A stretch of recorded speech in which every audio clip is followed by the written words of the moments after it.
Hello, race fans, EK Nation. Welcome to a new edition of our Face2Face show. It is Wednesday, May the 24th.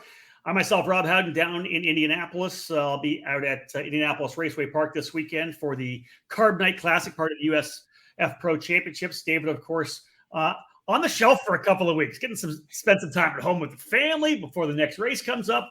We're kind of in a little bit of a break in the action in terms of national events. Some regional racing has already been happening. Route 66 last weekend at Newcastle Motorsports Park. A lot of regional racing, David. We've talked about this before. It's kind of a time for some regional racing to get rolling, get going here right now before we get back into national competition. Yeah, that's exactly it. Essentially, it's August in USA. That's right. Where Europe and Italy take August off to kind of regroup and reset. We're taking essentially on the national level the month of May off. As you said, regional programs are getting going, and a lot of club races are getting going because again, in the northern hemisphere, we didn't get to race very much recently. So it's almost going to be 80 degrees this weekend. So certainly racetracks are booming right now. Karting tracks are booming with lots of people there. But yeah, nationally wise, I'm actually writing a column about it. Maybe we need to take the month of May off to kind of regroup because that's a great topic. January through April was just insane busy. So, race teams didn't even get to go home. Some trailers have been gone for 5 months alone. Yeah. So it's a lot of stuff to kind of sort and figure out. I mean, it's a great thing for the sport to be busy, but there's always that time to where you kind of need a refresher, no different than the week you give me to kind of break away from all this monotony. So jealous when you do that. I know, shut everything off and actually look on social media at friends instead of racing. So I hear you. But listen, you're right. You always need that kind of regroup. So that's January, that's February, exactly March, April. It's full throttle. It's full throttle. West Coast, East Coast. Exactly that. Yeah. That's the thing. You got teams that are living in Florida for 2 to 3 months. Especially this year when we had the Orlando month of everybody going to Orlando. So it certainly puts a little strain on, especially some of the West Coast based teams, or even the Central Coast team or central of the country teams. So again, something to think about and kind of mull over. And as we get into June, national level racing is going to return with Supercars USA Spring Nationals in Utah and a lot more races to follow. Yeah. And listen, I mentioned Route 66 having their first event last weekend at Newcastle. Again, that's part of an interstate series, both the Indiana and Wisconsin for Route 66. But the Ohio Sprint Series is what we're talking about today. Chris McCrone is going to join us. Those of you who have been around for the last number of years know about the Buckeye Karting Challenge. It was a major program, a lot of 206 racers, and it was big. It was huge, in fact, in terms of racing in the state of Ohio. Chris McCrone has come in. The former owners of the Buckeye Karting Challenge kind of were having to focus back on work and family. Perfect time for Chris to come in and wanted to kind of pick things up and buy that program. He's got a bunch of different irons in the fire when it comes to the karting and motorsports. Of course, the Ohio Sprint Series has been changed name for the Buckeye Karting Challenge, but maybe even more so, David, the new racetrack in northern Ohio as well. It's going to have a full road racetrack. Plus, it's going to have a brand new kart track, the Lorain, Ohio Kartplex. We're going to ask Chris about that because, man, anytime we can get a new facility in the sport, that is a positive. Yeah, especially that. We just saw Hamilton Karting Complex getting a reboost, a new name, obviously Canadian Mini Indy outside Hamilton. So in your neck of the woods there. Half an hour from my house, yeah. Now you don't have to go around Toronto to go to Goodwood. You have Hamilton. Well, that's where I went. That's where I went when there was COVID. I went and drove there, and it was fantastic. So again, we need that. We need more racetracks. Certainly, I have one in the state of Michigan. That's kind of the sad part. But thankfully, the numbers continue to grow there. So again, that's what we're kind of seeing. And then when you build a first class facility like what's going to be the Lorain, Ohio Kartplex, it's going to drive people there. So that new people. The Lorain, Ohio Kartplex, part of the River Park. Was it Motorplex? River Park Motorplex, right? Yep. The whole thing with the big road course, but again with both a competition track and a rental karting track, David, that's going to be huge, I think. Yeah, Alan Rudolph did it right down at the Speed Sports, where the rental kart didn't even move. Nothing happened when the competition race was there. Now you have the ability to run both, but that's the great thing about 7 days a week is being able to run both. A competition side and a rental side. without any hiccups. So, but when you have obviously a massive event like United States Pro Kart Series, it's good to kind of focus on one thing or another. Very true. Very true. So, folks, he's a new player in the game. Let's bring him in here right now. Chris McCrone from the Ohio Sprint Series and the Lorain, Ohio Kartplex joining us. Chris, great to have you here on Face2Face with EKN. Welcome, and we got lots to talk about. Yeah, thanks for having me, guys. I appreciate taking the time and asking to share a little bit of the story.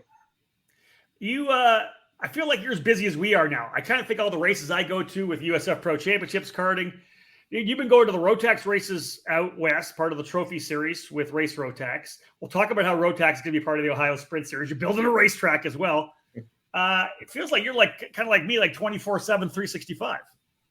Exactly right. I mean, if I'm gonna go in, I'm gonna go all in. I'm not interested in tiptoeing. So, well, listen, let's get things underway before we kind of jump into the actual the series, the schedule of the Ohio Sprint Series, the classes that the world tickets you have for both Rotax and for Tillotson. Let's just start first and talk about why you did it. How and why did you decide to buy essentially the Buckeye Karting Challenge and turn it into the Ohio Sprint Series? Yeah, it's a good question. It gets asked often by a lot of the industry professionals like yourself. And there's two main factors occurred. Last summer, Scott Smith made a passive comment to me. And I knew Scott since I was a little tyke. When I raced, he was racing at the time, et cetera. So I've known him for many, many years and rekindled a good relationship and friendship the last 3 or 4 years. And when we were chatting at one of the events, he made a comment and said, yeah, he's like, it's we're looking possibly to sell. I said, really? Why? And he said, it's just becoming a bit of a challenge with schedules. Scott Benton and him partnered up and started the series, and Benton had an opportunity to go into the insurance industry with some of the other karters that we know that work in the similar industry, and he's crushing it, right? So he's doing well, but like any other venture, no different than me in this venture, you got to go all in. And it's easy for me to be involved in 3 or 4 or 5 different things related to racing because it's the same focal, it's the same vertical, so it's, but to do racing and then go sell insurance, that's very difficult, right? Because he travels out of state for it and stuff. So I just made the comment to Scott. I said, hey, if you're really serious about it, Smith, let me know. I said, the worst thing that can happen to me is building a multi-million-dollar facility, and then the state series in the state I'm building the track goes away. Like it would be a horrible situation for me. And so it was a couple months after that. He reached back out to me and said, yeah, Benton's really considering and getting out. So we came to an agreement and terms that were fair and equitable. And the only demand I had was I said, okay, hey, Benton, I know you don't have time for it, but Smith, you got to be willing to stick around this year and help, because there's a lot of nuances in basically series ownership and relationships that you can't just flip a switch, right? So he agreed. So he's helping. He's going to be here throughout the year with us. He'll be present at the first race the whole weekend with me. And then the remaining 2 weekends, he may not be present the whole weekend, but he'll be around to support and help. But that was the agreement. And so it worked out. And the reason we changed the name, it really came down to going back to the roots. When I was talking to Scott Smith, and I raced with guys like Pearl Gamble and these guys, these industry like veterans, right? Yeah. Well, it was called the WKA Ohio Sprint Series when I was a kid. So we were bullshitting about it, right? And that's the only reason for the name change. It had nothing to do with, we wanted to rebrand the series or anything like that. They had 5 great years and tremendously successful. Indeed. And if we're going to go back to the roots, which I think we'll talk about more in the show here, about why Rotex, why Tillotson, all those funnel down to one reason. We want to take the regional karting series and make it A, critically affordable for people, and B, give the drivers an opportunity to go race outside of Ohio with some of the funding paid for. And that's what happened back in the Ohio Sprint Series in the 90s. I mean, you'd run that series and you'd get picked up to go to another big event somewhere else, right? And it would be partly funded, whether it was ticket created or if it was you had RLV and Horsemen that were throwing money at these races, not cash, but saying, hey, if you win, you get this, right? Yeah. And it was the back to the roots comment was made. And I said, that's it. That's going to be our campaign. We're going to go back to the roots of what the series was as our branding mission. So we're excited. We're excited about it, but I'm sure the proof would be in the pudding, right? That's right. You got work to do. You got to talk to me in October, right? That's it. We'll reschedule for that for sure. Let me pull it up here. So here you go. You've got June 16th to 18th. So about 3 weeks away from the opening round. Thompson Kart Raceway, of course, one of the legendary circuits that's been around Ohio for many, many years in Thompson, Ohio. Then August the 18th to the 20th. This is at your new track, River Park Motorplex, Lorain, Ohio Kartplex. We're talking 4 months away for that one, and then a couple months later into again one of the jewels of Ohio, which the fact that they have MCC and now Lock as well, the Lorain, Ohio Kartplex. Ohio is it's the hotbed right now. It's like California was, a number of years ago. So many tracks there. You've got the Motorsports Country Club of Cincinnati. The Bailiff's Place on October 20th to the 22nd. A pretty good gap in terms of races, a couple months between races. I'm sure that was kind of the idea to kind of get off certain races, but a 3-race program as well, kind of condensing things from what the Buckeye did over the last couple of years. Yeah, you're spot on. I mean, the biggest feedback I heard from parents last year is that we got lucky last year in a way. The MCC event that was supposed to be the kickoff event for the Buckeye Karting Challenge could not get raced and confirmed because they were repaving and they're running into delays. And so it ended up being a doubleheader at Thompson. So the parents made the comments that were being made was, wow, I'm really glad it's only 4 weekends versus 5, because the other series that these kids run, I mean, when you're averaging 120 kart count average amongst the 5 races last year, it's a pretty decent regional program, right? I mean, it's success-wise. Well, a lot of these guys are running CKNA, they're running USPKS, they're running Route 66. And the dollars is one thing, but more important than the dollars is the time. It's the preparation. It's the, and all the things that go in with it. And so the parents were saying, man, I'm really glad it's only 4. So that's why when there was nothing confirmed for 2023 yet, when we acquired the series, I stepped down and I talked to some people that I trust, and I pulled Scott Smith aside.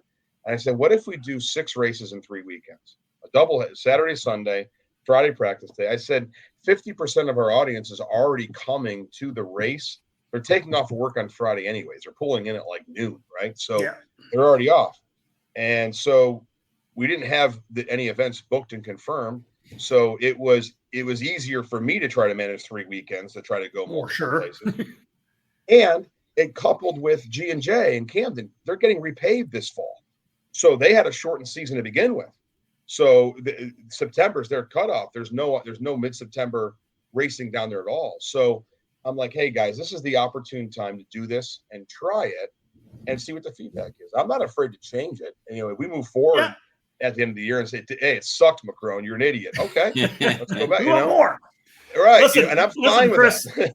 This is what David's been saying for so many years. Dave, I'll pass it over to you. You keep saying less is more, right? That you have a little less. There's so much racing going on right now, especially with you want those drivers in the state series to run their clubs. You want them to run the club races and then get to go to a couple of races where the best drivers from the clubs come together to go head to head for the supremacy in Ohio, right, Dave? That's what we've talked about so many years. Yeah, less is more. And like we just talked about before we started talking with Chris is, January through April was just nonstop busy. Yeah. Now we're getting into a month of May where people can actually go, regional racing or club racing or just go back and relax because now they have the time because the national schedule is not so busy. So yeah, essentially that, you got to pick and choose where you can go. And that's a great thing. And then if you do keep it at 3, you can always change the different racetracks. You can always go around because that's a great thing about Ohio. There's 7, 8 kart tracks in the state. Amazing. Yeah, for sure. Yeah, absolutely. We pause our face-to-face broadcast for this quick commercial break. Stay tuned for more here on the EKN Radio Network. Ready to step up your game? Joining the Rawlison Performance Group is the obvious choice to take your racing to the next level. Industry-leading driver development is provided by our staff of multi-time national champions, Super Nationals winners, and Team USA members. And at the same time, RPG continues to be a national-level powerhouse race team. Our goal is to help you raise your game and win races. We work with all age groups and are focused on developing those cadet and junior drivers who are ready to take the next step in their racing program. Rawlson Performance Group has set a new standard with our in-house engine program, AVP Engines, headed by Alex Vincent. AVP has become the benchmark in IAME competition. We have the largest OTK inventory that follows our race team, providing trackside parts at all the major events in North America. RPG also offers multilingual support with French, Spanish, and Portuguese-speaking staff. If you want to fight for championships or want to improve your skills and your chances to win, the answer is to call RPG at 503-260-4514. The Rawlson Performance Group. We race to win. For over 20 years, Greg Bell has been building race-winning power for kart racers. One need only look at his team, Leading Edge Motorsports. He's always built engines for his team, and the results have been wins at the biggest races in America, the SCUSA Super Nationals and the Rock Vegas events. The name on this program? Mega Power.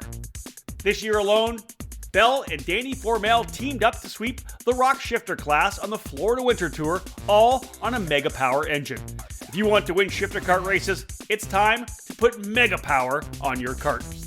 Mega Power specializes in gearbox engines, such as the TMKZ, Rock Shifter, and IAME Shifter, but with almost 3 decades of engine building experience, Bell develops winning motors for X30 and Mini Swift and everything in between. The combination of Greg Bell's engine building skills and his chassis tuning knowledge is a potent mixture.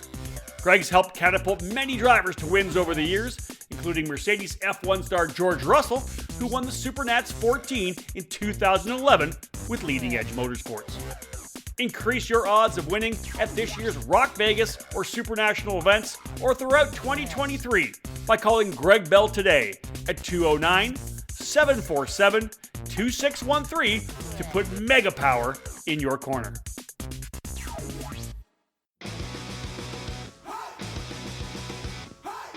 Acceleration Kart Racing is your first and only stop on the internet for karts, parts, and the safety gear you need to get you on the track. Visit shopakr.com for a great selection of karting equipment on a user-friendly website. Acceleration Kart Racing has aligned itself with many of the top manufacturers and distributors in the sport to ensure all the latest equipment is available to you, the racer. With over 20 years in business and customer support available 6 days a week, you can be confident about getting the right parts at the right price when you need them. Be sure to visit shopakr.com today or stop by their headquarters in Las Vegas. Make sure to follow Acceleration Kart Racing on Facebook, Twitter, and Instagram for the latest specials and new arrivals.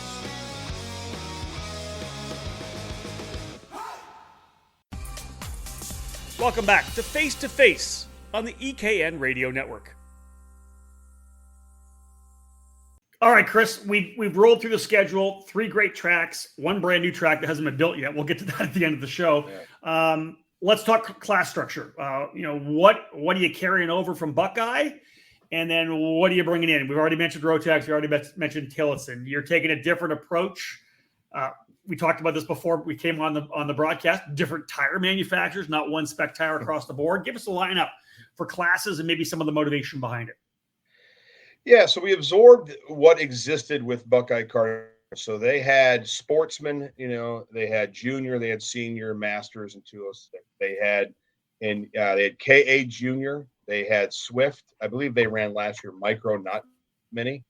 We made that change this year. We opened up to mini only, so you can be at any age, but you just got to run the mini package. And then junior, senior, and masters KA.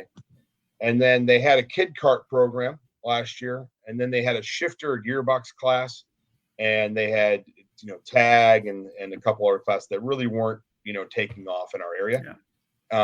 And so the changes, what we got rid of is I got rid of the blanket shifter gearbox category and the blanket just tag or X30, right? So got rid of that, and we opened up an open class, and this is legitimately open. We are teching CIK bodywork, and that's it. I don't care. You want to bring double B bombs on a sprint cart. You want to, I don't care what you do, right? You want to pull an old 4-stroke out that's, you know for sure would never pass anybody's deck. You can race it here, right? It's a legitimate open class. And we're hoping that people who have some stuff on the walls and have an old, dialed up Yamaha and things like that, and the old D2 pipe that would scream, right? We're hoping that some people pull it off the shelf and come race it, right? Because we want the event to be entertainment focused. We want the parents and the families that are there. We're going to be bringing in a live band every Friday night. We're doing a full cookout on Friday. It's going to be entertainment focused, right? So that's that class. And then I wanted a water cooled package, and then we'll talk about Rotax and how that kind of came to mix. So that's the Rotax class. And then we got rid of kid carts, but we did not get rid of kid carts as a whole. This was discussed on our podcast, and I think that, David, when you and I talked a little bit about this, about what was the reasoning behind it, in one of our dialogues back and forth, I believe in the club racing atmosphere, and I believe the youth of our sport is the future of our sport. There's no secret there, right? But you got to give these kids laps. And when I was a kid, my dad would not change a single thing on my go-kart except for a gear until I did 1,000 laps. He's like, you need to understand racecraft. You need to understand situation. You need to be passed by somebody doing 60 miles an hour. When the very first time that happened, your butt puckers. You're like, whoa, what's going on, right? So, there's a lot you need to learn. And so I believe that the Ohio Sprint Series, being a legitimate state championship series that we portray ourselves as, we want to deliver that value. How many 5 to 8-year-olds are going to play for the state championship football championship in Ohio, or the soccer championship, or the hockey? Okay. No one. They don't do it at that age, right? It's all about development. It's all about reps and games and so on. Yeah. So we stepped up and said, we're going to work with 5 local clubs, and we're going to bring the Ohio Sprint Series to that club, that race, and we're going to sponsor every kid kart driver that day. So if there's 8 that show up, Ohio Sprint Series pays 8 entry fees. Wow. We then bring some staff with us to driver coach, to encourage these kids, to give them pointers. I don't have to manage the flags and doing all that. It's easy to walk in with 6 or 7 teammates from your series and ask some of the great drivers that we have, like the Ian Quinns of the world, and the Garrett Davises, the Brassels, who are from the area, who would love to go give back like that, right? Yeah. So we're going to go in, we're going to support that, and then they're still going to get points. They're still participating in the championship, but it's 5 races with 1 drop at clubs. And when it happens, now you're, a rising tide rises all ships, is the adage, right? So if someone's going down there with a kid cart and the dad, and we're going to support, well, odds are other people are going to go race that club race too. So maybe they get an extra 15 or 20 entries that they never would have had that weekend. And that's our way of trying to truly support the club racing program and give these kids a lot of track time, right? And at those events, the goal is the kid kart class is the premier class that day. So they run last, get everybody on the fence, get the kids jacked up, right? It's not just trying to run them through and get them out the door, right? No, they're the premier class that weekend. So that's how we shifted the kid kart. That's a different approach.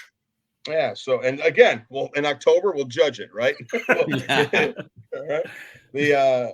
But the Tillotson and Rotax thing was, it started last year with Tillotson.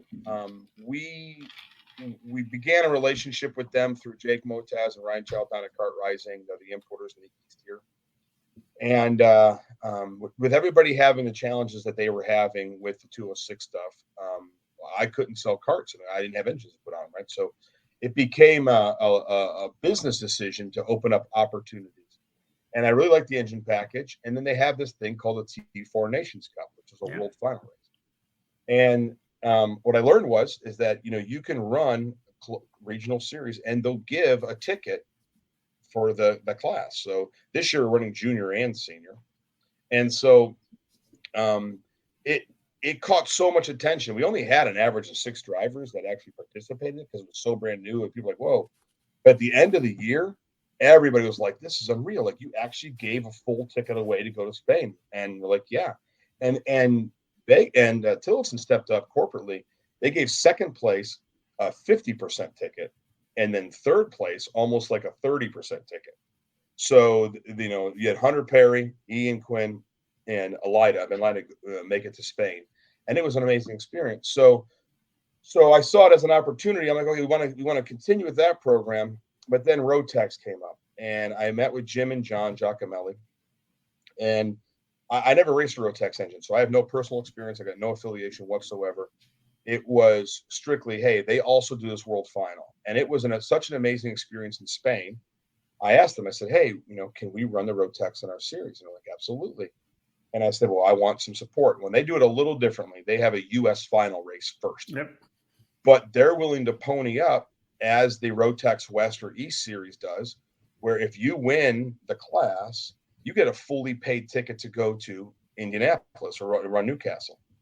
And, and then there's second place and third place, right? So we saw that as an opportunity to partner with them. And I'm pretty impressed with the engine package itself. I don't know the history of the up and the down of the Rotax engine. I hear bits and pieces about what happened and how it happened. I don't have any that. I really don't care. I believe that in our sport, you've got great products. You've got, IAME is a great product. You've got Vortex, it's a great product. You have all the new OKN stuff coming out with some, Modena and TM, and you got the Gearbox guy. There's great engine builders out there. I love when you don't have a series that is so stuck on only running one engine package and one set of tires. Like, you can, and I understand the business decision behind it. I understand why series do it financially. I get it. But we did not want to build our program on the dollars of a sponsor. We wanted to build our program for the racer first. And so that's why we opened up the classes and the tickets. And the support has been great. We've got people that, we're well over 6 entries before the first event for the Rotax class, and we're more than that in Tillotson as well. We have drivers flying in that run these national series to rent a cart and an engine because they want to win a ticket. So it's getting a lot of momentum. And so as far as I know, we're the only regional series that offers 2 separate opportunities for a world final. Interesting. Yep. Yeah. And that leads to the tires. So Mojo's obviously a Rotax tire, and I talked to Dan Schlosser at Pitt, and they run them on their 206 class, and they last forever. He was joking with me one night at the Ohio Valley or OVK swap meet. He said, he goes, Chris, I ran a set of tires, 52 heat cycles, and the only reason I changed them was because the cord started to show. And he said it was just as fast in the 206 at least, right? And so I said, all right. So I said, going back to cost, right? They're about $15 more a set than your MG or your Hoosier or something, but they last so long that I don't think many drivers are going to have to do more than 2 sets the whole year, and you're going to run just as fast. And so to keep the cost down, and then to get some synchronicity amongst tracks, I know Doug Marsh at Thompson, they went to Mojo straight 206. I know Fremont's doing it next year from what Scott Smith shared. We're going to do that for 206. But I didn't want it to also be, okay, you got to run this tire for every class. Listen, MG is the dominating tire for KA and IAME racing. So why the hell would I change that, right? So we're going to run the MG tire for that series, all the IAME races or classes, and we're going to run Mojo for the 206. And then the Tillotson tire is a Maxxis T4. It's a spec tire for that class. The only reason we're running it spec like that is because you have to race in that tire at the World Finals. I think it would be disingenuous to the drivers that make it to go and race on something completely different here than go there, right? So that makes sense. Yeah, no different than the Rotax. The Mojo is their spec tire across the world. That's what it is. So why would you run MGs on Rotax? It makes no sense. Yeah, and like you said, it'll be interesting to hear, setup wise, how people are talking about setup, because you always hear, even just going from red, the hard tires to soft tires, how different, what class was before you, how that changes. So I'm interested to hear some of the feedback from some of the mechanics and tuners there about how, we go out after this rubber gets laid down and we have to change the way we kind of approach things. So that'll be cool to hear. Yeah. And so I have a friend of mine who's a scientist at a pretty large tire company in Akron, Ohio.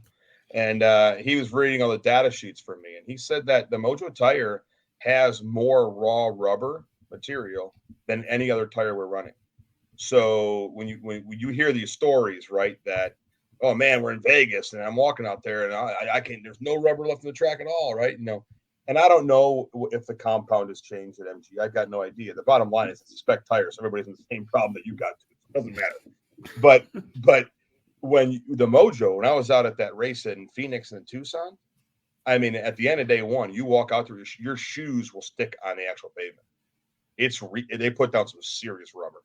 Now, I know there's more horsepower in that, but I'm interested to see the dynamic of that because a lot of guys are tuning to a tire that, it's not as much rubber compound. It's got more silica, more plastic in it, and it'll be different. It'll be different for sure. So let's roll into weekend structure then, because you bring up the tires, and so let's talk about how the weekends are going to run. Can I run one set of tires for the entire year? Do I need to have a new set of tires at X amount of time, or it's just wide open? Yeah. So wow. we're going to run where you have to present 2 sets of tires prior to your 4th practice on Friday. So we're going to run it like the Europeans do at the World Final race. I learned it over there. It was a great way to manage it. You get 2 sets, and our Friday practice day is 5 sessions. So you get 5 sessions. They progress in a little bit length in time, the last 2 sessions. We don't do a happy hour or anything like that, but it's 5 legitimate sessions. Saturday and Sunday race days are the same. It's warm up in the morning, qualifying, pre-final, final. So Saturday and Sunday, you're on track 8 times. And then you have the last 2 practices on Friday. So that's a total of 10 sessions. You present 2 sets of tires. I don't care if they're new. I don't care if they're used. It makes no difference to me. You have 8 tires that are scanned. You have to use those 8 tires, any combination of them. You're not forced. You can run 1 set the whole weekend, but you've scanned 2. You have to use those tires from practice 4 on Friday through the rest of the weekend. Oh, really? There's no, I'm going to throw a different set for warm-ups on. No, you got 2 sets, and I don't care how you manage it, right?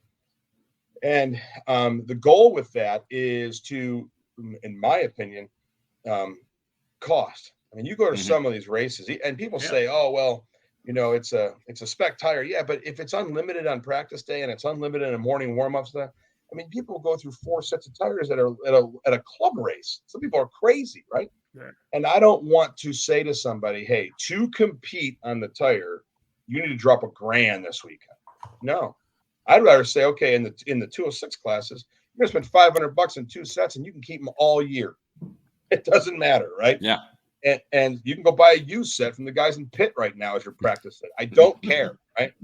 And the same thing for the other classes too. So when you're running Mini Swift or I'm running KA Senior, you present 2 sets of MG Reds. That's all you can run, and they will be scanned. And we're gonna operate the weekend where, as you come into the grid, the tires are being scanned in 2 separate sets as you roll in. So they're going to be checked often, right? And obviously there's penalties associated with it. Anybody gets sneaky behind it, and it also presents the opportunity for people to say, well, what if you damage a tire? What if you get you have an extra set that you've already scanned? You don't need to come to me to get it approved. You go change your tire, right? Yeah. So that's the goal behind it. And again, I love the partnership with, Eric at Kart Sport and MG and I. They're great people, right? But my goal in the regional program here is that, listen, let's take as many of the variables out of the equation and keep the cost affordable. So when this guy is right, or this young gal is right, and she's going to go run a USPKS event, she's going to go spend the $15,000 in tires when she runs that series over the course of the year, right? You're going to get the money. Help them learn at the regional series. And that's our goal. We pause our face-to-face broadcast for this quick commercial break. Stay tuned for more here on the EKN Radio Network. It all started in 1994 when former successful kart driver Albino Parolin decided to move his passion for karting from the track to his small workshop. That's when Parolin was born. Fast forward 20 years, and Parolyn's passion for the sport led to the company rejoining international competitions as a factory team in WSK and CIK FIA races, with the aim of enhancing the research and development process, immediately achieving notable results around Europe, North America, and Asia, becoming the CIK FIA Asia Pacific KZ champion in the same year. Parolyn USA is North America's source for Parolyn products, and we run a factory team at all of the major Superkarts USA and Rock Cup USA events. The Parolyn chassis lineup for 2021 includes the Invader Shifter, the Le Mans Tag single-speed chassis for junior and senior classes, and the 28mm mini kart for the cadet classes. Parolyn has been winning races all over the world, and it's on top of the podium in the USA as well, with drivers like Kai Sorensen, Mateus Orjuela, and Alessandro De Tullio. Get on the chassis that's winning. Drive a Parolyn. For more information, head to ParolynUSA.com.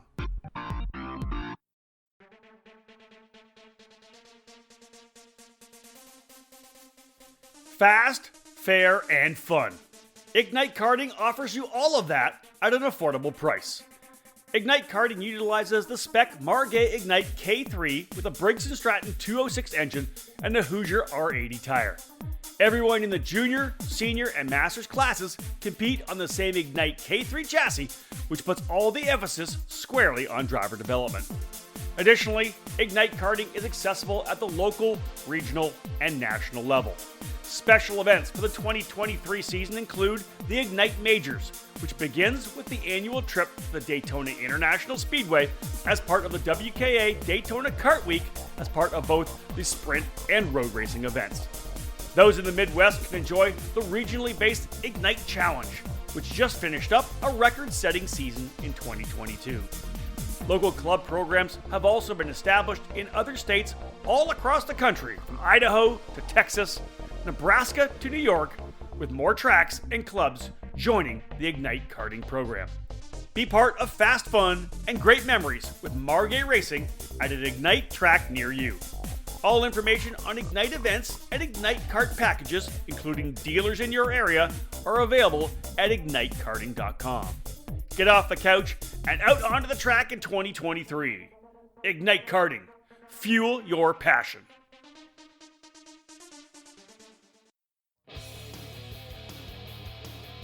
History, success, family. Those are the three words that can describe Comet Kart Sales, one of the longest tenured karting businesses in the United States.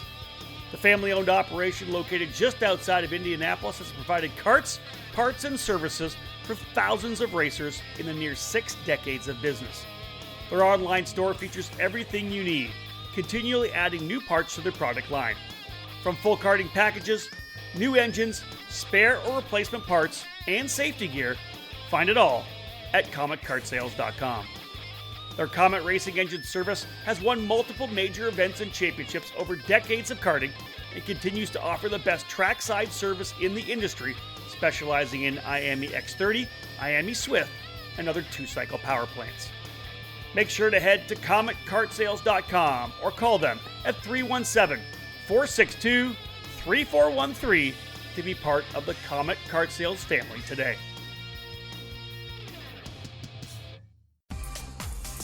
Welcome back to Face2Face on the EKN Radio Network.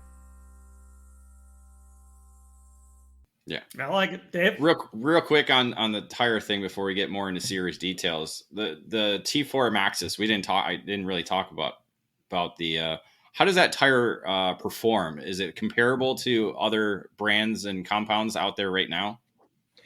Yeah, when we tested it all last year, it's very similar to an MG Red.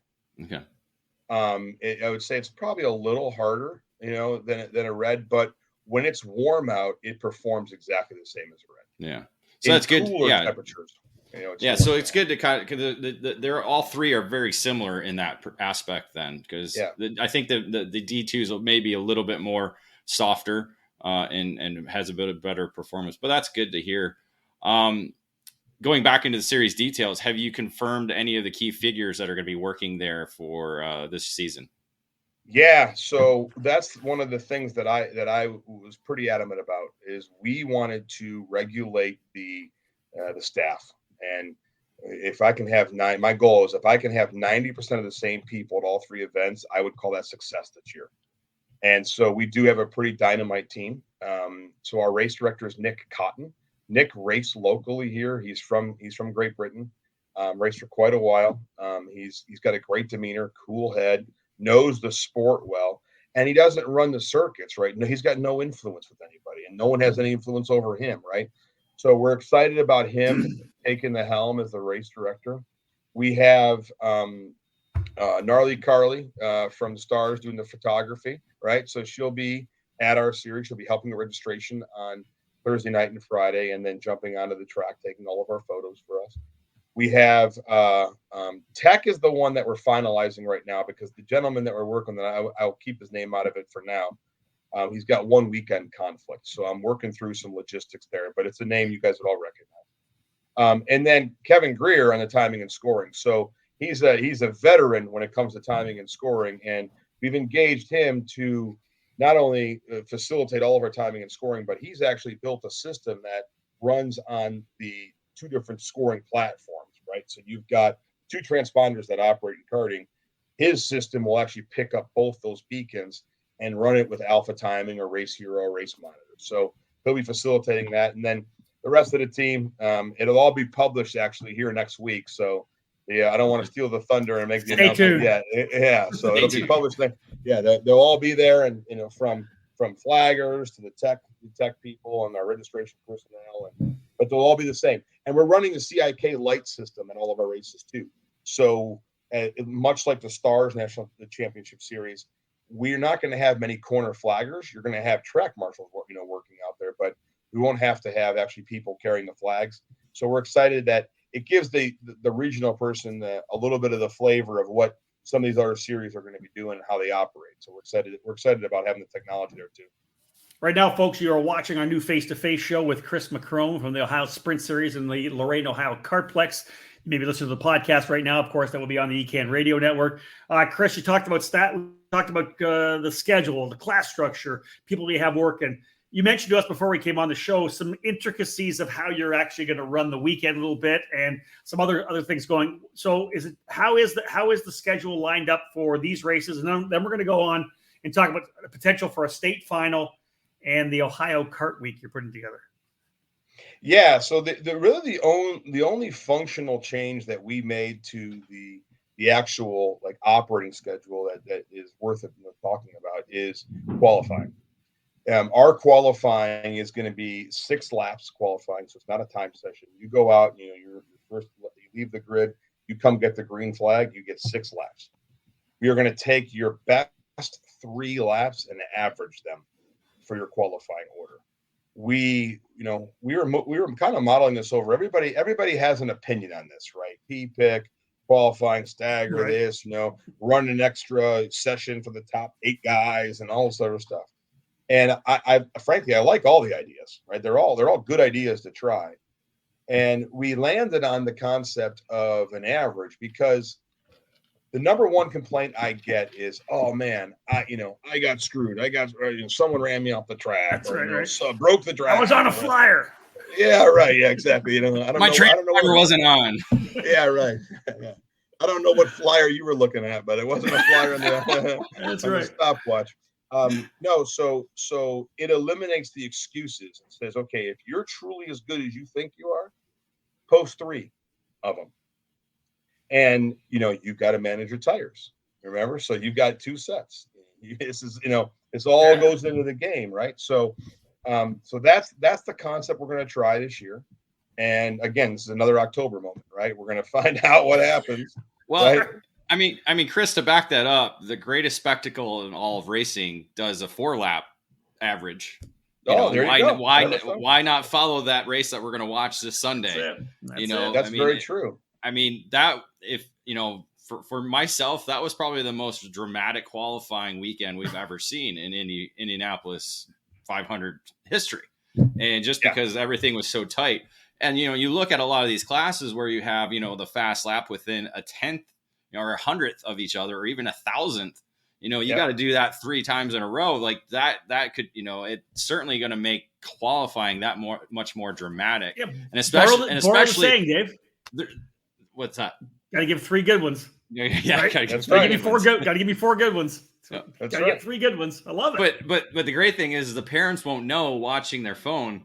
They're going to have to wait. So it adds to the drama of Kevin making sure all that's done and posted and boom. And so that results window is going to be a busy one in the morning. So I love it. I love the idea. Yeah. Yeah, I mean, listen, we're not short of good ideas in our sport, right? I think one of the things that advantages I have is because I'm the new owner, the new operator, because we're building a facility. It's a new facility, right? I can try a lot of crazy shit right now, right, guys? Like I can do that, and I don't have to suffer many consequences yet. I don't have a track record right now, right? Yeah. If it's abysmal failure, I can just change it. That's right. True. Other guys, like right now, like I'm out, Bailiff at MCC, he's got a great program down there, right? The Pro-Am karting package is amazing. But he's got history. You change it there, you got 100 people that are upset. Mine, listen, you agreed to come try it for the first time, right? I recognize them. It's a different dynamic for me. I love it. I love it. So we'll see. It's different. Listen, we've all done the practice qualifying pre-final finals for 20 years, right? I like the fact that some series are trying some different things for sure. And it doesn't put the focus, like you talked about tire management, it doesn't put the focus on nailing that one fast lap. Right? It's about being consistent over those 6 laps that you do get for qualifying. So I love you won't get you don't get the people who have got a 5-minute qualifying session who sit on the grid with until 3 minutes to go, and then they all go out and they try to go out together. That too. Yep. Yeah. That too. You got that's that guy's problem. I hate that so much. Oh my! They go out and crawl behind each. Oh, it drives me nuts. Yeah. You got 6 laps, right? Yeah, all right. So you keep mentioning October. If you don't get tarred and feathered, let's talk about what you potentially have planned for next year, 2024, and Ohio Kart Week. Is that going to be? That's not this year. That's next year, right? You're looking at next 24. Year. Yeah, so 24. You've got Ohio Kart Week, and you've got a state championship race, a state final. Obviously, and I posted this on when I think I retweeted our deal on EKN about having the show with you tonight, and how just Ohio is lining up right now to be one of the kind of really good spotlights for American karting right now. Of course, with MCC, the legendary tracks in Ohio that have been there for so many years, and of course now the Lock coming up as well. Talk about the state final, state championship, and what is Ohio Kart Week that you're talking about? All right, well, I'll cover the state championship concept and idea first, because I think the Ohio Kart Week that's a pretty cool one. So the state championship idea is pretty simple. The goal is next year to run 3 weekends like we have right now. That's the plan. Like you guys, I don't get tarred and feathered over the idea, right? and then run a final weekend. So you think like national runoffs. You think like in other sports. I think one of the biggest problems that we have in racing, for the brand new parent, it's hard to understand the dynamic. You go from kid kart to a micro to a mini to now you're a junior, and then I'm a senior. Like it's in hockey, it's U10, U12, U4, right? And baseball and cheerleading and volleyball. The progression is simpler to understand. And so it's much like that. Our goal was to say, okay, hey, every sport has a championship game. So you can win the Ohio Sprint Series title, and then you'll be, if you're in the top 15, 20 drivers, it's going to be capped per class. You get invited to the state championship event. And that event is going to crown the state champion. So you win one event, you're the similar structure, 3 days, right? But probably 2-day event. And you get crowned the Ohio Sprint Series state champion. So you can win your division through the year, and you earned it. And you earned it because of great tire management, and you earned it because, maybe a little luck on the side, but you came prepared every weekend. You're managing 6 races. Here, I'm managing one event, and it's a condensed group. So it's not going to be 40 206 guys out there. There's going to be 20. The top 20 get invited, like a national runoff, right? And so that's the concept behind the state title. And we want to put some dollars behind that, to support things in the U.S. So, for example, I would love to work on a partnership with like a USPKS or a Stars or something like that, and say, okay, hey, this every state title winner gets something from one of those next series for the next season, right? Whether it's entry or because now you've motivated someone who's won and you know you're congratulating them and saying, hey, great job. Your next step is to go run that series, go run a national circuit, right? Yep. And show some of that progression. So that's the goal with the state stuff. Hold on. Let me stop you on there. So you have to be a Ohio State or Ohio Sprint Series competitor to be able to go to that championship. So nobody can come in and do a one-off, is what you're saying. Nope. So like people from that state up north can't come down and you can't do a one-off. Okay. Nope. All right. What if you're an individual club champion? Yeah. Well, you know, from the state of Ohio. From the state of Ohio. Like say Adam or Atkins Thompson club champion. What about that? That could be your additional entries. I like that. So I like the concept. So that, listen, it's a work in progress, right? So I like the idea of partnering. I would just need to have them have their series wrap up prior to the actual final event. Right? You just think about how that would be an all-star race, right? You've got your top 20, and then this club champion, that club champion, this club champion. All of a sudden, that lineup is like it's Ohio. Yeah. It is, right? And you know, you need to earn it. I like it a lot. So you earn your ticket there. You earn your invite, right? So some of our classes have 30, 40 entries.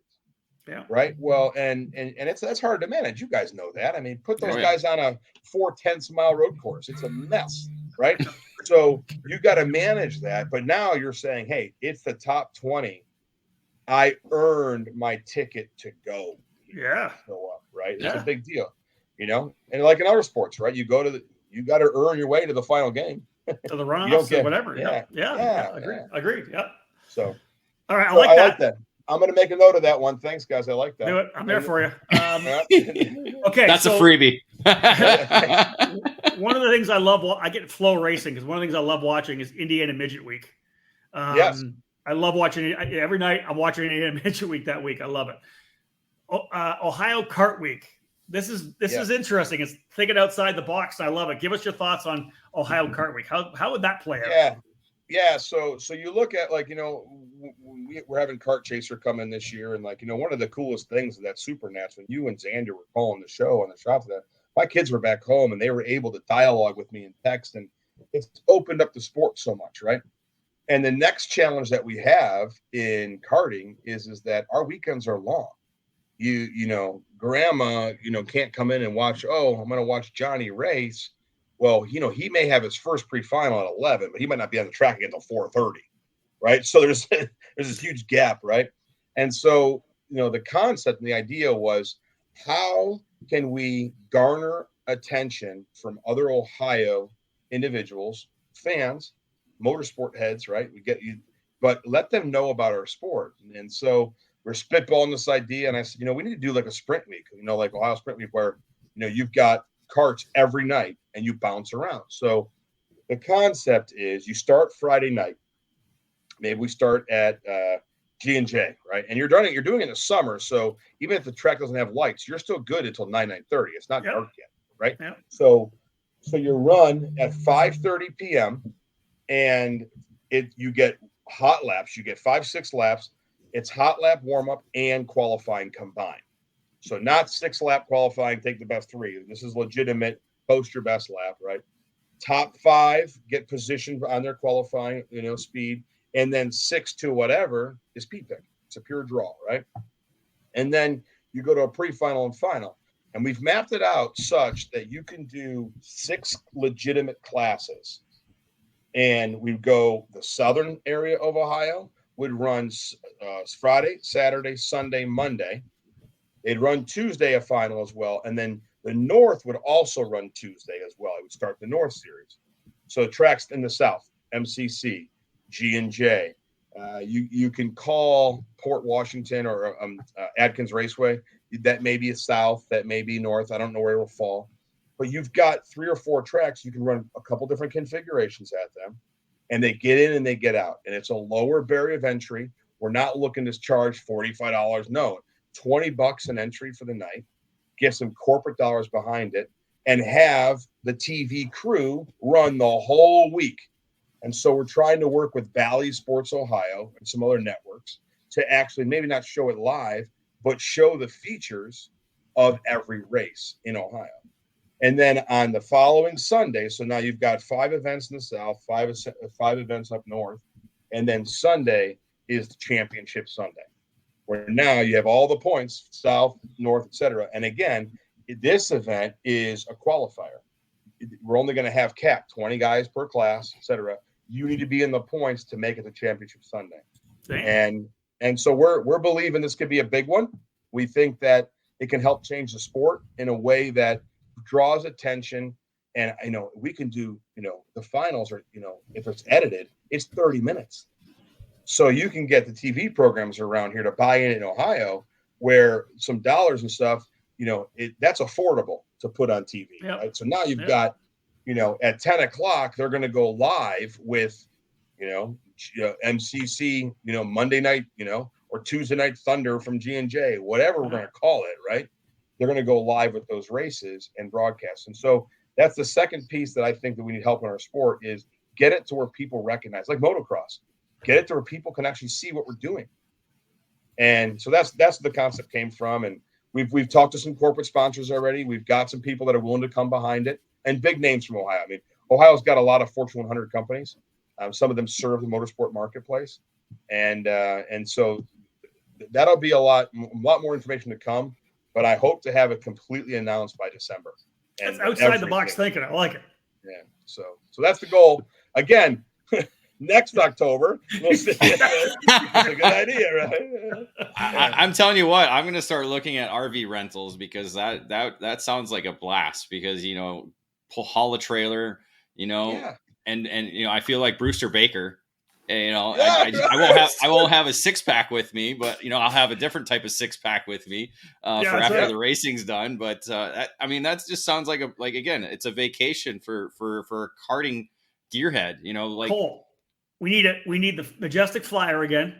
We need just a trailer for put my cart and your cart in 2 carts. We're rolling. Oh, yeah. It's on.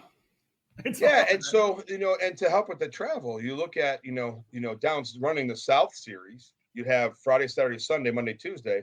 If you wanted to run it, I'm going to take Monday off. Okay, great. Well, now you've hit 4 of the events. You got enough points. You can qualify so you go back to work Tuesday through Friday, and you show up to the final on Sunday.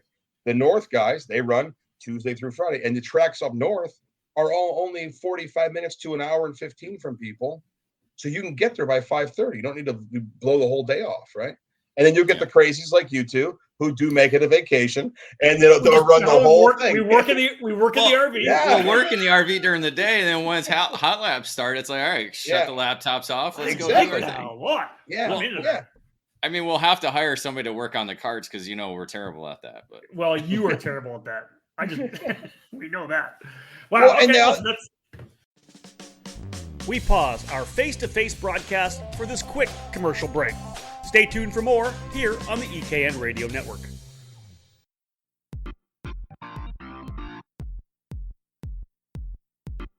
It's a multi-time world champion, and it's a SuperKarts USA Super Nationals winner. It is Sodi Kart. And starting in 2023, the Sodi brand has found a new home here in the U.S.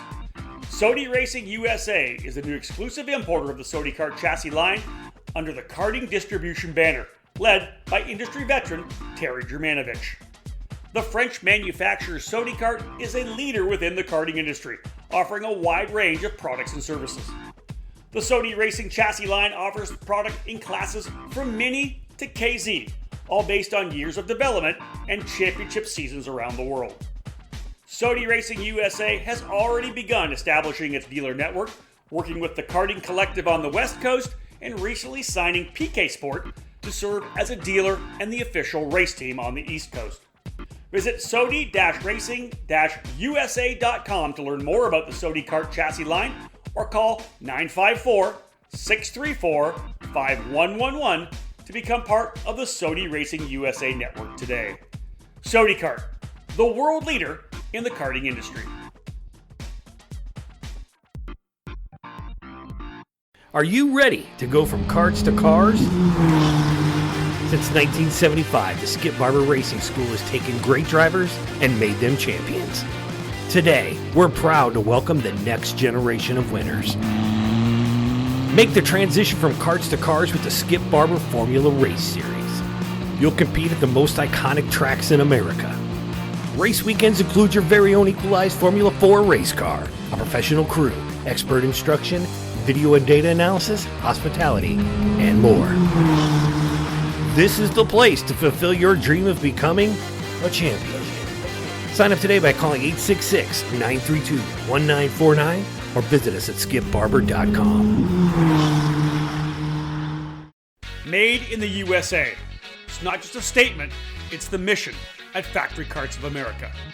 Led by four-time Supernats champion Billy Musgrave, Factory Karts manufactures their frames completely in-house at the Riverside, California facility. Built and designed from the ground up specifically for the American karting market, Factory Karts brings new innovations and solutions that are long overdue.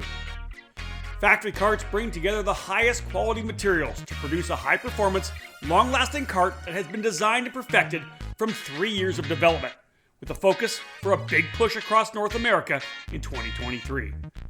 No other karting manufacturer stands behind its product like Factory Karts does, providing a 2-year warranty on all their frames. Do you remember when American made meant innovative, original, stronger, faster, and just plain better? Well, American made is back. Contact Factory Karts today to join the American made movement. Learn more by visiting factorykarts.com or email Billy anytime at info@factorykarts.com. Welcome back to Face2Face on the EKN Radio Network. Go. Well, I was gonna say that you take that and you talk about the time, right? So 5:30 and you're done by 9:30, right? You got to come prepared because you're not going to have a lot of time, right? No. So it's important, and I think that's part of that whole the feel like this is legitimate. Hey, I'm real racing. I need to outdrive you when my car is it has gone off the deep end and it's not handling it all. I need to learn how to drive it to still stay with the pack. I think we just hire Brandon Atkins to tell us about all the racetracks in Ohio. That's not a bad idea. All right, listen, speaking of track, let's wrap up this show. We're 50 minutes in already. Wow, great show. Let's talk about, I keep getting it wrong. Let's talk about the River Park Motorplex. That's the entire facility itself. Locke, the Lorain, Ohio Carplex is coming first, then the rental car property. I went to look at the Facebook page, saw some video of showing where everything is. Where are we? When's it going in? We're racing there in near the end of August. So how are we looking with the track? And man, it looks exciting. Yeah, thank you. So we're still on target for everything. We met with the Ohio EPA to finalize a couple things today. As scheduled, they're coming in early June to start excavating and lay the track. The excavation and track laying takes a total time of about 30 days. It doesn't include curbs, right? But just we're on fresh land, so all the trees are gone. The engineers are doing their back and forth questions and confirm everything. They'll be staging for the equipment for the beginning of June, and they'll get out there and start cutting the land. Start building up on the land, right? Because we're on part of our property is on a landfill. So, but we have got a lot of natural elevation. The facility is going to have it's about 15 feet of elevation change 3 times in a lap. So it's going to be interesting. But the track will be laid first. All of our buildings are not going to be done by the event. We're going to be bringing in the porta potty bathrooms, everything else, and just scaffolding and everything else. But the tracks will be in and operational. We're on target for all that. And then our grand opening for the whole facility, which includes the indoor rental track, the outdoor rental track, the competition track, the RC track. We've got 8 simulators that are going to be on the first floor of the building. That facility opens April 2024, 100% complete. The goal this year is get the track laid, let it cure, and then get an event there. Learn, okay, what do we need to change going in next year, and then have a couple club races at the end of the year. We're going to do probably 3 or 4 club races, and and again, just to learn, okay, what do we not do right? What do we need to change? What, as much of a process improvement as possible heading into the grand opening. But that is, so we're on track for that. I get asked the question like, okay, what if something goes crazy? We have a full contingency plan. It's been in place the whole time. I have no doubt. Yeah, all right. So and the contingency plan does not involve leaving the regional area at all. I'll give EKN the opportunity, a little bit of snippet, so people can come up with their own conclusions. Right? It involves a very, very, very large, very, very, very flat concrete pad. So All right. So okay. we have a contingency, and it's 15 minutes from the track. So we're does it have waterfront? I don't want to tell people are we going champ car racing again? What? I don't want to make this announcement, because then I'm like, some people are gonna be like, well, hey, bag your track, man. Let's do that instead. So I'm afraid but what my commitment is to the families of the Ohio Sprint Series, podiums Sunday at our event on Father's Day. We will make the announcement on what the contingency is in the event it doesn't work out. So now everybody knows, right? Because my biggest thing was, you're not going to have to change hotels. None of that. It's the same geographical area. Here's the contingency plan if we get sideways. That's good. That's really good. Yep. Yeah. All right. So all in all, man, this, again, like we said, anytime we get a new facility in the sport, it's just huge, right? We're losing some here and there every once in a while. Obviously, a net kind of even in California, losing Cal Speed, but picking up K1 Winchester. Again, Ohio, with what the bailiffs have done to MCC, G&J, Atkins, still a fantastic track. That quintessential kind of club karting track that I think we need to kind of preserve all around the country. Then what you guys are doing, this is going to be huge for that region, huge for the state. I agree. I think it's an opportunity, and listen, a lot of kudos to Ohio here, but you got a track just over the border, 45 minutes at Newcastle, and you got one the other way in Pennsylvania at Pitt. The whole region has got really good racing, right? Yeah. So I mean, there's a lot of stories about some IndyCar veterans that came out of G&J and came out of the local tracks here, right? I think it's an opportunity to bring it back.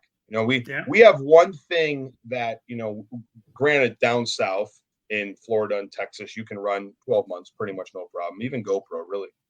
But what you have up in here in our areas, you got 4 seasons. So racing in the spring is a heck of a lot different than racing in the fall, right? And it's a lot different than the summer, right? And so when you get into the, high moisture kind, it doesn't have to rain. You got enough dew on the track in October here that your racing rains until 10 o'clock in the morning, right? That's true. That's very true. And you think about the drivers that come from Europe, right? I think it was Joe Turney that made a comment on one of his interviews, that it's wet. You still race every day over there. There's no events get canceled. That doesn't happen, right? In some areas like Florida, they have to cancel because they get like a typhoon that comes through. They don't, you know what I'm saying? It's not normal rain and moisture. So I think that bodes to the driver development side, right? And now you've got a whole region of tracks that can come together and do some pretty cool things. And let's cap off with one thing too. I'll let you kind of expound on this, but you guys are going all in too. This is a full-on CIK track. You guys are going to the point where, hey, this is going to be big enough that we could have a world championship race or any major national event as well. Although it's going to be one of the jewels of Ohio and the Ohio Sprint Series. This place is going to be lined up where it could hold any major national event.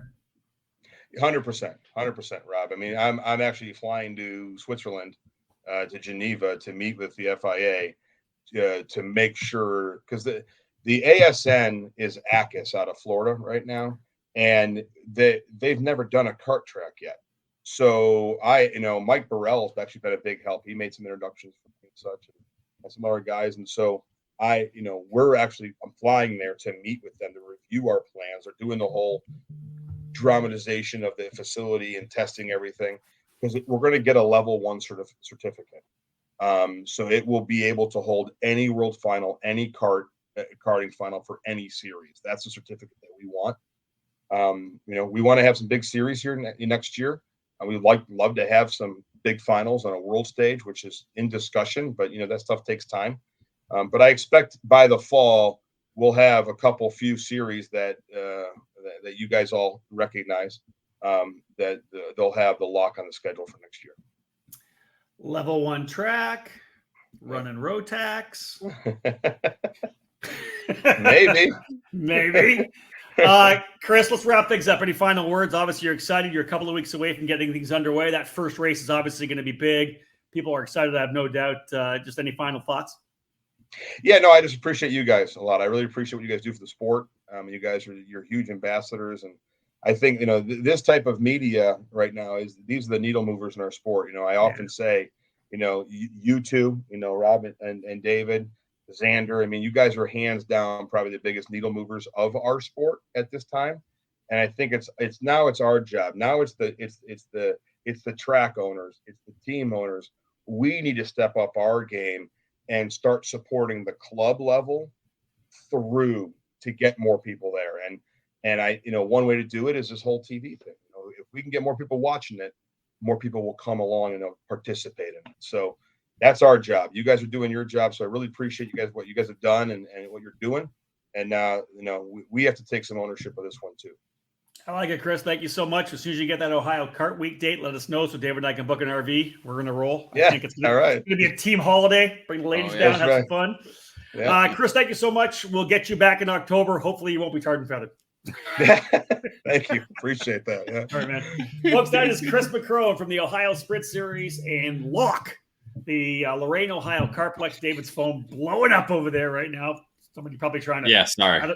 Going to wrench for you or wrench an RV? Yeah. I'm getting lots of messages about, you can drive for us. No. There you go. No, that's not going to happen. Again, David, listen, we've been 20 years we've been doing this to a certain extent, 27 or 28 for me. You've been in the sport for that long as well, but you look at areas, right? California was the hotbed for the longest time. Texas has always had a bunch of great races.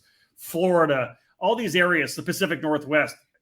What's happening in Ohio right now, I think is unbelievably exciting. This new track, what the Bayless has done to MCC, the tracks, again, like the stalwart tracks, like a Thompson, like Adkins, like G&J, like Camden, those are the tracks that are still awesome club tracks, that club level racetrack, and even regional level track, as we know. There's a lot going on in Ohio right now that's super exciting. Again, I know what he's talking about with, the going back to the roots, because, the Division 6 with WKA, it was Michigan, Ohio. Like that's it. The Pearl Gambles, like he said, would come up and the Michigan guys would go down and race them. So I know all about that. And so, yeah, there's always been a lot of great racers out of Ohio. And, it's cyclical, again, different regions produce different drivers at different times of generations or eras.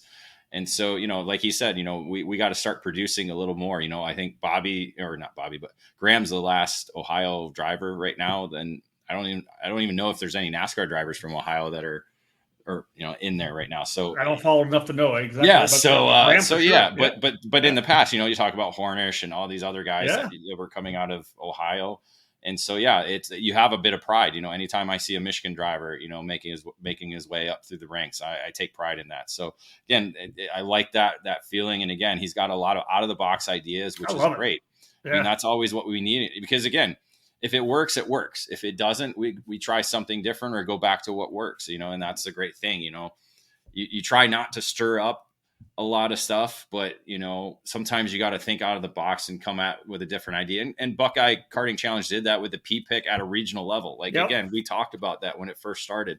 So again, that whole quality, we had the comment that, Randy Reardon, he loves the idea. He races over at Norway at Concept Haulers, maybe that's something club racetracks should do rather than P-Pick. That way it kind of throws a little something. Or P-Pick one weekend, do a 3-lap qualifying, or do the average lap the next time. So again, thinking out of the box. I love that idea. And again, the whole Ohio Kart Week is just, I like that a lot. Could you imagine doing that in Florida too? I mean, how many different Ohio, kart weeks we could get going on across the country, just off of this whole one idea. Well, remember what he's saying. If he's going to get tarred and feathered, we'll talk about him in October. Some of the best ideas come from failures that you then spin off of, right? Yeah. So they're trying some new stuff. I think it's fantastic. We'll see what people say. Well, obviously the industry needs to get behind it. The racers do. But the bottom line is a lot of great things happening in Ohio.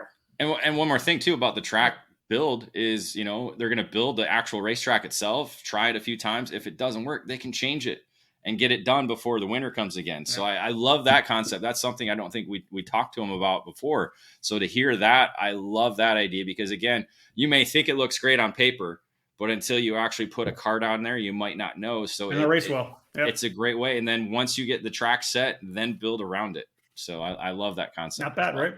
Well, listen, folks, that was Chris McCrone from the Ohio Sprint Series of the Lorain, Ohio Kartplex, the Lock, as we'll be calling it, heading forward for the next number of decades. Great to have him here with us, and we will definitely get him back at the end of the season to kind of go back through, grade the series of everything that happened, all the awesome ideas they've come up with. We have a lot of more shows lining up. We're going to talk to Andy Saisman for the Rock the Park. That's going to be coming up soon. We'll probably check in with Brittany Loba as well from the Texas Sprint Racing Series. A bunch of more shows that we're going to have over the next couple of weeks. I'm traveling for the next 4 weeks in a row, so we're going to try to get them either from a hotel room like where I am now, or potentially back home in the home office in Canada. Otherwise, thanks for tuning in. If you're listening on the EKN Radio Network, we appreciate that as well. More podcasts, more shows, all here on the EKN Radio Network. Thanks, folks, for tuning in. On behalf of Chris, David Cole, myself, Rob Howden, bye for now.